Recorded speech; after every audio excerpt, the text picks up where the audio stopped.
The ending of her life is the beginning. At that moment, the process starts, and we build backwards. And we're trying to fill in what was happening right before that death. And then what was happening right before that.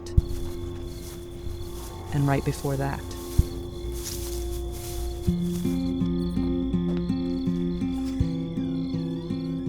He seemed like a nice guy. But, I didn't know, he was an alcoholic, and I didn't know that he was going to be abusive, and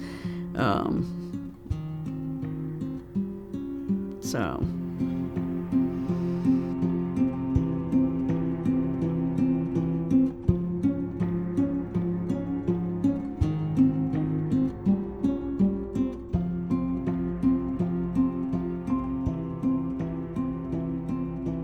Everyone looks at the picture-perfect postcard of State College, and for the most part, that's really what it is.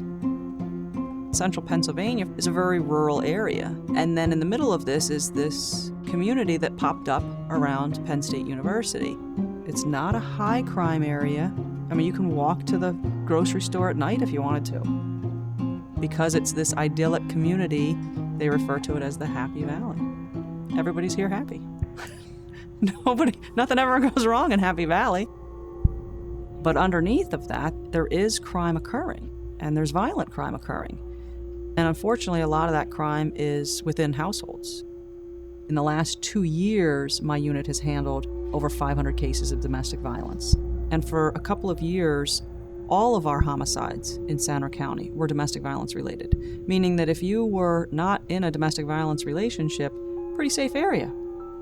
But if you can't be safe in your own home, does it matter if your community is safe?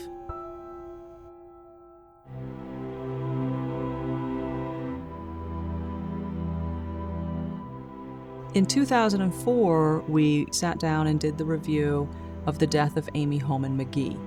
Friends, family, and coworkers of Mrs. McGee were brought in to talk about that death. One person's talking about an incident that happened in '99, one person's talking about an incident that happened in 2000, another participant's talking about something that happened years before that. How could all of these things have been going on and she still died? And the only way I could get my brain around it was to try to sit down, lay it all out, and walk through the process of Amy's life. I tried to just dive into it and make it make sense to myself. And once it made sense to myself, it came together in this very streaming narrative of Amy's life. And this was making so much more sense when we walked through what Amy was experiencing in the manner she was experiencing it, so that we could see the times when maybe something could have been different.